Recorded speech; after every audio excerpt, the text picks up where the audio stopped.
Dramily.com, unlimited drama series. The breaker box in my basement had been acting up for weeks, throwing the main circuit every time Jennifer ran her hairdryer and the dishwasher simultaneously. At midnight on a Tuesday, I finally decided to fix the damn thing myself, rather than pay some overpriced contractor to tell me what I already knew. That's when I heard my wife's voice drifting down through the heating vents, crystal clear as if she were standing right next to me. He's so eager for a kid, he'll never question the timeline. I'm ovulating. Stevie's booking a hotel for one last raw session. I froze. Wire strippers halfway to the neutral line. Isn't that risky? Came another voice. Lisa, Jennifer's best friend from law school. Jennifer laughed, that throaty chuckle I used to love. Risk? He's dumb enough to raise another man's baby. Dave thinks I'm this devoted wife who just can't seem to get pregnant. Little does he know I've been on the pill the whole time, waiting for the right moment. The wire stripper slipped from my numb fingers, clattering against the concrete floor. Stevie's got better genes anyway, Jennifer continued. Smarter, better looking, and that business degree from Northwestern. Our kid will thank me someday. Stevie. Stephen Morrison. My business partner of 8 years. The guy who'd been my best man. Who'd helped me build Morrison Fletcher Electrical from nothing into the most successful contracting company in 3 counties. What about Dave? Lisa asked. What about him? He'll sign the papers, pay child support, and fade into irrelevance where he belongs. I've already talked to my divorce attorney about maximizing alimony. With my promotion to senior partner coming up, I can claim he held back my career with his blue-collar limitations. I stood there in my own basement, surrounded by the electrical systems I'd installed with my own hands, listening to my wife of 12 years plan my destruction with the casual indifference of someone discussing the weather. But I didn't storm upstairs. I didn't confront her. I didn't even move. Because Jennifer Morrison, soon to be Jennifer Fletcher again, had made one crucial miscalculation. She thought I was dumb. And sometimes, letting people think you're dumb is the smartest thing you can do. I finished fixing the breaker box in silence, my mind already working through the possibilities. Tomorrow, I'd start gathering information. Real information. The kind that stands up in court and destroys lives with surgical precision. Jennifer wanted to play chess? Fine. But she'd just revealed her entire strategy to someone who'd been letting her win for years. The next morning, I made coffee and scrambled eggs, like nothing had changed. Jennifer came down in her power suit, already checking emails on her phone. Dave, honey, I'm going to be late tonight. Big case prep with the partners. Of course, I said, buttering her toast exactly how she liked it. I'll grab dinner with Tommy at the gym. Take your time. She kissed my cheek, the same lips that had been planning my humiliation 12 hours earlier, and headed out to her BMW. I waited exactly 30 minutes, then called my old friend Marcus Webb, a private investigator who'd helped me with background checks on potential employees. Marcus had served 2 tours in Afghanistan before coming home and learning that tracking cheating spouses paid better than tracking insurgents. Dave Fletcher, Marcus said when he picked up. Haven't heard from you in ages. Need another employee check? Something like that. Can we meet somewhere private? How private are we talking? The kind where you might want to bring a retainer agreement? An hour later, I sat across from Marcus in a booth at Mel's Diner, the kind of place where the coffee was strong, the pie was homemade, and nobody paid attention to quiet conversations. Marcus listened without interruption as I laid out what I'd heard. When I finished, he leaned back and whistled low. Your business partner, huh? That's cold, even by my standards. He pulled out a tablet and stylus. How long do you think this has been going on? No idea. Could be months, could be years. Jennifer's been working late a lot recently, but she's always been ambitious. And the pregnancy timeline? We've been trying for 6 months. Jennifer said her doctor recommended tracking ovulation more carefully. Marcus made notes. I'll need access to phone records, credit card statements, anything you can legally obtain. I'll handle the surveillance, but I need you to be smart about this. No confrontations, no dramatic gestures. If we're building a case, we do it right. What about Stephen? What about him? He's my business partner. Half the company is his. Marcus looked up from his tablet. Dave, if this goes where I think it's going, you're not just looking at divorce proceedings. You're looking at the complete restructuring of your life. Stephen Morrison isn't just sleeping with your wife. He's positioning himself to take everything you've built. The weight of it hit me then. This wasn't just about Jennifer's betrayal. This was about losing the company I'd poured my life into. The house I'd rewired and renovated with my own hands. The future I'd planned. How long do you need? I asked. Give me 2 weeks for preliminary surveillance. If there's evidence to find, I'll find it. But Dave? Marcus leaned forward. Once we start this, there's no going back. Are you sure you want to know the truth? I thought about Jennifer's laugh, about her casual dismissal of our marriage, about Stephen's friendly slaps on the back while he planned to steal my life. I'm sure. That evening, I went to Tommy's gym like I'd promised. Tommy Kowalski had been running the place for 15 years, training everyone from weekend warriors to semi-professional fighters. He'd also been the closest thing to a father figure I'd had since my own dad passed. You look like someone stole your lunch money, Tommy said as I wrapped my hands for the heavy bag. Just work stress. Bullshit. I've known you for 10 years, Dave. You handle work stress by fixing things. This is something else. I started working the bag, letting the rhythm of jab, cross, hook combinations clear my head. Tommy watched for a few minutes, then held up the pads. Talk while you hit. It helps. For the next hour, I told Tommy everything. He listened while I worked through combinations, occasionally calling out technique corrections, but never interrupting the flow of the story. So, what's your plan? He asked when I finished. Gather evidence, build a case, make sure I don't lose everything. Tommy lowered the pads. That's your lawyer brain talking. What does your gut say? I thought about it while unwrapping my hands. My gut says they think they're smarter than me. My gut says they're planning to humiliate me and take everything I've worked for. My gut says they deserve whatever's coming. And what's coming? I looked at Tommy, this 60-year-old former Marine who taught me that real fights were won with strategy, not anger. I don't know yet, but it's going to be proportional. Marcus worked fast. Within 3 days, he'd confirmed what I already knew and uncovered details that made my stomach turn. Stephen had been renting a suite at the Marriott downtown twice a week for the past 4 months. The credit card records showed charges for expensive dinners, weekend getaways, and jewelry that I'd never seen Jennifer wear. But the real revelation came when Marcus showed me the surveillance photos. They're not just having an affair, he said, spreading the images across his desk. They're planning. Look at this. The photos showed Jennifer and Stephen at a coffee shop, documents spread between them. Marcus had used a telephoto lens to capture clear shots of what they were reviewing. Business documents, I said, recognizing the Morrison-Fletcher letterhead. Your business documents, financial statements, client contracts, employee records. She's helping him understand every aspect of the company's operations. Why would she need that for a divorce? She wouldn't, but she would need it if they were planning to force you out of your own company. Marcus pulled up another set of photos on his laptop. This is from yesterday. Stephen meeting with Bradley Hutchins. I knew the name. Hutchins ran the biggest electrical contracting company in the state, our primary competitor for large commercial jobs. What's Stephen doing with Hutchins? Based on the documents I could photograph, it looks like he's discussing a merger. Morrison Fletcher would be absorbed into Hutchins Electric.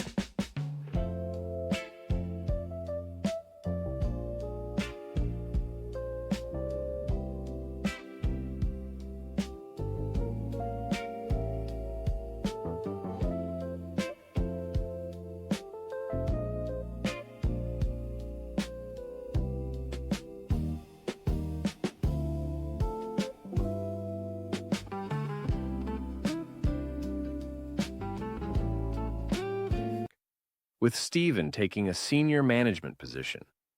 The pieces clicked into place with sickening clarity. And I'd be bought out. At a fraction of what the company's worth, I'd guess.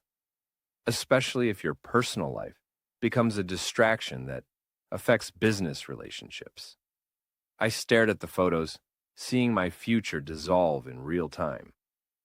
They're going to destroy my reputation, take my company, and leave me with nothing. That appears to be the plan, but Dave, they made one mistake. What's that? They assumed you'd never figure it out. That evening, I sat in my kitchen, staring at Jennifer across the dinner table. She was talking about her day, complaining about a difficult client, asking about my schedule for the weekend. Every word felt like a performance, a carefully crafted lie designed to keep me passive while she dismantled my life. "How's Stephen doing?" I asked casually. "Haven't seen him around the office much lately." "Stephen? How would I know? Isn't he your partner?" The lie came so easily, so naturally, that I almost admired her skill. Almost. "Just wondering. He's been taking a lot of meetings outside the office. Thought maybe you'd heard something through the legal grapevine." Jennifer's fork paused halfway to her mouth. "What kind of meetings?" "Business development stuff. You know how secretive he gets about new opportunities." She relaxed. "Well, that's good, right? More business means more money for both of you." "Right, more money for both of us." After dinner, I went to my home office and started reviewing every document related to Morrison Fletcher. Partnership agreements, client contracts, financial records, insurance policies. I'd signed most of them without reading every detail, trusting Stephen to handle the legal complexities. That trust was about to cost me everything. But as I read through the documents with new eyes, I began to see opportunities Stephen and Jennifer had missed. Clauses that could work in my favor, contractual obligations that might protect my interests, and most importantly, evidence of Stephen's fiduciary duties as my partner.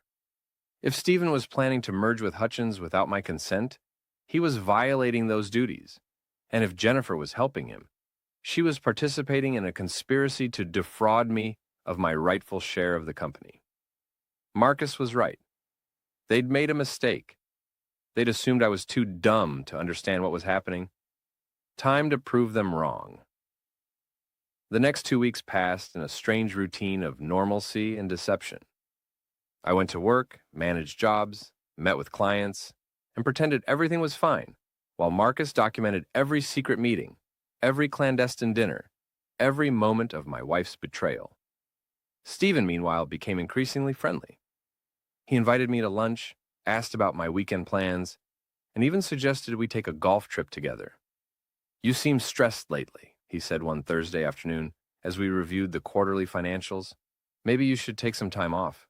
Jennifer mentioned you've been working too hard." "Jennifer said that?" "Yeah, she's worried about you. Says you've been distant, distracted. Marriage stuff can be tough, especially when you're trying to start a family." The concern in his voice was perfect, the kind of performance that would have convinced me completely if I didn't know better.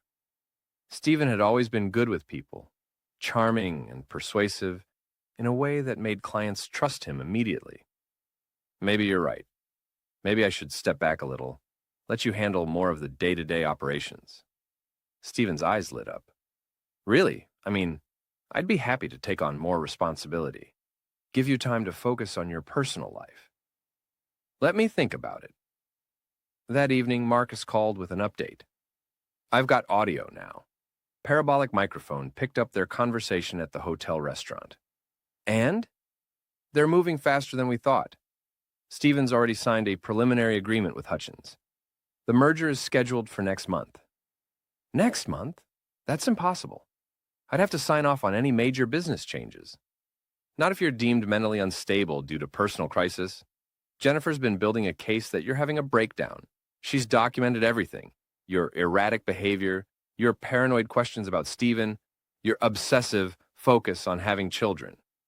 The scope of their planning was breathtaking. They hadn't just decided to betray me. They'd crafted an entire narrative that would justify destroying my life. "There's more," Marcus continued. "The pregnancy timeline? Jennifer's been off birth control for exactly 4 weeks. Just long enough to establish plausible deniability if you demand a paternity test. So she really is pregnant? According to the medical records I was able to access, yes. About 3 weeks along." I closed my eyes, feeling the last piece of my marriage crumble. Stephen's the father. Almost certainly.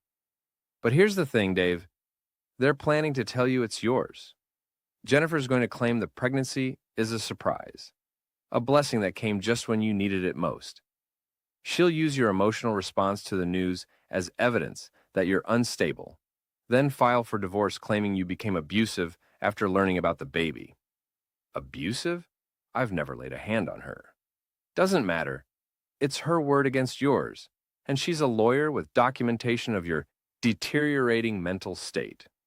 By the time the dust settles, you'll have lost the company, the house, and any chance of custody or reasonable visitation. I sat in my truck outside the gym, staring at the neon sign advertising Tommy's Box. Don't leave. Let me explain. Explain a shade I don't own. Watch more on Grammarly.com. Where champions are made. Through the windows, I could see fighters working the bags, sparring in the ring, pushing themselves beyond their limits. Marcus? Yeah? How long do I have before they make their move? Based on what I've observed, I'd say 2 weeks, maybe 3. Jennifer's waiting for the perfect moment to announce the pregnancy, and Stephen needs to finalize the Hutchins deal. Then we need to move first. What did you have in mind? I thought about Jennifer's laugh, about Stephen's fake concern, about the careful way they'd planned to destroy me while pretending to care about my well-being. I'm going to give them exactly what they expect. A breakdown, a crisis, a man pushed beyond his limits. Dave, that's dangerous. If you play into their narrative, I'm not playing into their narrative. I'm going to control it. The plan required perfect timing and flawless execution. For the next week, I began exhibiting exactly the kind of behavior Jennifer had been documenting, but with subtle differences that would matter later. I started asking more questions about Stephen's activities, but I made sure to do it in front of witnesses who could testify that my concerns were reasonable, not paranoid. I began working longer hours, but on projects that would clearly benefit the company, not obsessive busy work. I even started talking about wanting children more often, but in the context of planning for our future, not desperate neediness. Meanwhile, Marcus continued his surveillance, building an airtight case of Jennifer and Stephen's conspiracy. We had photos, audio recordings, financial documents, and witness statements. Everything we needed to prove they'd been planning my destruction for months.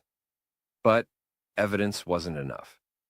I needed them to reveal themselves completely, to make a move so aggressive and overreaching that their true nature would be undeniable. The opportunity came on a Friday afternoon when Stephen suggested we meet with a potential new client at the downtown Marriott. Big commercial project, he said. Hotel renovation, complete electrical overhaul. Could be worth $500,000 if we play it right. I knew it was a trap. Marcus had already confirmed that Stephen had no meetings scheduled with legitimate clients. But I agreed anyway, because I needed Stephen to believe his plan was working. We met in the hotel bar at 5 o'clock. Stephen was already there, sitting with a man I didn't recognize. Middle-aged, expensive suit, the kind of corporate executive who measured success in quarterly reports. Dave, this is Richard Walsh from Walsh Development. Richard, my partner, Dave Fletcher. Walsh stood and shook my hand with the firm grip of someone accustomed to making deals. Stephen's told me a lot about you. I understand you handle most of the technical aspects of the business, among other things. Richard's company is planning a major expansion, Stephen said. 12 new hotels across the Midwest. If we can prove ourselves on the first project, we'd be looking at ongoing contracts worth millions. It was a compelling story, the kind of opportunity any contractor would jump at. But I noticed Walsh checking his watch frequently, and his questions about our company were oddly superficial for someone considering a multi-million-dollar contract. I'll be honest, Walsh said after 20 minutes of small talk. I'm impressed with your technical expertise, Dave, but I have concerns about the business management side of things. Stephen's mentioned that you've been under some personal stress lately. There it was. The setup. Personal stress? I asked, looking at Stephen with carefully manufactured confusion. Stephen had the grace to look uncomfortable. I just mentioned that you've seemed distracted lately. Marriage stuff, you know how it is. Actually, I don't know how it is. Why would you discuss my personal life with a potential client? Dave, come on. I was just explaining why you might not be as focused on business development as usual. Focused? I've been working 60-hour weeks. I've personally managed every major project we've completed this quarter. What exactly have I not been focused on? The argument escalated quickly, with Stephen playing the role of concerned partner, while I played the role of increasingly agitated businessman. Walsh watched it all with the detached interest of someone being paid to witness a performance. Finally, Stephen suggested we table the discussion and meet again next week. Maybe after you've had time to think about whether you really want to be involved in expansion opportunities that require this level of professional commitment. I stood up abruptly, knocking over my chair. Professional commitment? From the guy who's been taking mystery meetings all over town. Maybe I should ask what you've been so focused on lately, Stephen. I stormed out of the bar, leaving them to discuss whatever they'd really planned to discuss. But not before Marcus, positioned at a table across the room, had recorded every word of the conversation. 20 minutes later, my phone buzzed with a text from Jennifer. Stephen called. He's worried about you. We need to talk when I get home. The trap was closing, but not the way they expected. Jennifer came home that night with the demeanor of someone preparing for an intervention. She'd brought Lisa with her for moral support, and they'd clearly rehearsed their approach. Dave, honey, sit down. We need to discuss what happened today. I sat at my own kitchen table like a defendant awaiting judgment, watching my wife and her accomplice prepare to gaslight me into submission. Stephen told me about the meeting with the client, Jennifer continued. He's concerned about your behavior, and honestly, so am I. You've been different lately, paranoid, aggressive, obsessed with things that don't matter. Such as? Such as constantly questioning Stephen's business activities, such as working yourself into exhaustion, such as this desperate focus on having children when we've already agreed to let it happen naturally. Lisa nodded supportively. Jennifer's right, Dave. From an outside perspective, it seems like you're struggling with some serious issues. What kind of issues? Jennifer reached across the table and took my hand with practiced sympathy. Mental health issues, stress, anxiety, possibly depression. There's no shame in it, but you need help. And what kind of help do you suggest? Therapy, maybe medication. And definitely stepping back from work until you're feeling more stable. There it was. The complete setup, delivered with the kind of professional compassion Jennifer had perfected in law school. They wanted me to voluntarily remove myself from my own company while they completed their takeover. What does Stephen think about me stepping back? He's willing to handle everything until you're ready to return. He cares about you, Dave. We all do. I looked at Jennifer, this woman I'd loved for 12 years, as she sat in our kitchen and tried to convince me I was losing my mind. The performance was flawless, concerned wife, loyal friend, reasonable suggestions delivered with perfect sincerity. I appreciate the concern, I said finally, but I think I need a second opinion. Of course. I can recommend several excellent therapists. Actually, I was thinking of a different kind of second opinion. I pulled out my phone and played the audio Marcus had recorded at the hotel bar. Stephen's voice filled the kitchen, crystal clear as he discussed my personal stress and lack of focus with their hired actor. Jennifer's face went pale, but she recovered quickly. Dave, what is this? Why were you recording Stephen? I wasn't recording Stephen. A private investigator was recording Stephen. The same private investigator who's been documenting your affair for the past 3 weeks. The silence that followed was deafening. Lisa looked like she wanted to disappear into the floor, while Jennifer's mask of concern finally slipped to reveal the calculating lawyer underneath. I don't know what you think you heard. I know exactly what I heard. Just like I know exactly what I heard when you were upstairs planning to pass off Stephen's baby as mine. Jennifer stood up abruptly. You're sick, Dave. This paranoid behavior, this invasion of privacy, it proves everything I've been saying about your mental state. Does it? Or does it prove that I'm not as dumb as you thought? I pulled out the folder Marcus had prepared, spreading photographs and documents across the table. Hotel receipts, surveillance photos, financial records showing Stephen's meetings with Hutchins Electric, medical records confirming Jennifer's pregnancy timeline. 3 months of planning, I said, watching Jennifer's face as she realized the scope of what I'd uncovered. 3 months of setting me up for a fall that would cost me my company, my house, and my future. The only thing you didn't plan for was the possibility that I might fight back. Lisa finally found her voice. Jennifer, maybe you should leave, I said. This is between my wife and me. After Lisa left, Jennifer and I sat across from each other in the kitchen, where we'd shared thousands of meals, planned our future, and pretended to be happy. The pretense was finally over. How long? I asked. How long what? How long have you been planning this? The affair? The business takeover? The whole elaborate scheme to destroy my life? Jennifer was quiet for a long moment, and when she finally spoke, her voice had lost all pretense of warmth. Since the day I realized I'd married beneath myself. The honesty was almost refreshing after months of lies. And Stephen? Stephen's ambitious. He saw an opportunity to advance his career and took it. I can respect that. By betraying his best friend? By making a smart business decision. You were never going to take Morrison Fletcher to the next level, Dave. You're a good electrician, but you don't have the vision or the connections to build something bigger. So you decided to help him steal it? I decided to help him buy you out at fair market value while giving you a graceful exit strategy. The fact that you're too stubborn to see the logic in that arrangement isn't my fault. I stared at the stranger wearing my wife's face, marveling at her ability to reframe theft as charity.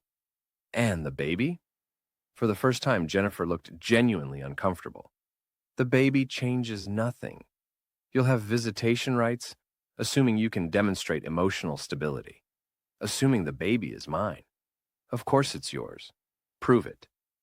Jennifer stood up, gathering the photographs and documents into a neat pile. I don't have to prove anything to you, Dave. You want to play games with private investigators and secret recordings? Fine. But you're about to learn that this kind of behavior has consequences. She headed toward the stairs, then turned back. I'll be staying at Lisa's tonight. I suggest you use the time to think about whether you want to handle this divorce amicably, or if you prefer to make it as ugly and expensive as possible. After she left, I sat alone in my kitchen, surrounded by the evidence of my wife's betrayal, and realized that the hardest part wasn't learning the truth about Jennifer and Stephen. The hardest part was accepting that I'd been living a lie for years, married to someone who saw me as an obstacle to overcome, rather than a partner to cherish. But if Jennifer wanted ugly and expensive, I was prepared to give her exactly that. The next morning, I called Marcus and my lawyer, then drove to the office to confront Stephen. I found him at his desk, reviewing contracts with the relaxed confidence of someone who believed he'd already won. Dave, how are you feeling? Jennifer told me you had a rough night. Jennifer told you a lot of things, apparently. Stephen's smile faltered slightly. What do you mean? I mean, I know about Hutchins Electric. I know about the merger. I know about everything. The color drained from Stephen's face, but he tried to maintain his composure. I don't know what you think you know, but I know you've been planning to force me out of my own company. I know you've been using my wife to gather confidential business information. And I know you've been violating your fiduciary duty as my partner for months. Stephen stood up slowly. Dave, you're not thinking clearly. Maybe you should go home, get some rest. Maybe you should start packing your office. What? I pulled out a legal document my attorney had prepared overnight. Dissolution of partnership. I'm buying you out at fair market value, effective immediately. Stephen's mask finally slipped completely. You can't do that. We have contracts, obligations. We have a partnership agreement that includes a morality clause. Conspiring to defraud your partner violates that clause. You're out, Stephen. This is insane. You're having a breakdown, just like Jennifer said. No court will uphold this. Want to bet? Because I've got 3 months of evidence showing you've been planning to steal my company while pretending to be my friend.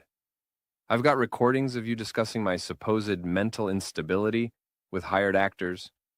I've got financial records proving you've been negotiating deals without my knowledge or consent. Stephen sat down heavily, the weight of his situation finally sinking in. What do you want? I want you gone. Today. Clear out your office, turn in your keys, and disappear. In exchange, I won't file criminal charges for conspiracy and fraud. And if I refuse, Then I'll destroy you. Professionally, personally, completely. Your choice. Stephen stared at me for a long moment, perhaps seeing me clearly for the first time in years. You're not as dumb as we thought. No, I'm not. But you're exactly as greedy and stupid as I thought. 2 hours later, Stephen Morrison was no longer my business partner. He'd signed the dissolution papers, packed his personal belongings, and left without saying goodbye to any of our employees. I called a company meeting that afternoon to explain the situation. I kept it simple. Stephen had pursued opportunities that conflicted with our company's interests, and we'd agreed to part ways amicably. I assured everyone that their jobs were secure and that Morrison Fletcher would continue operating normally. What I didn't mention was that I'd already contacted Stephen's potential clients, including Hutchins Electric, to inform them that he no longer had authority to negotiate on behalf of Morrison Fletcher. Several of those clients expressed interest in working directly with my company instead. Bye.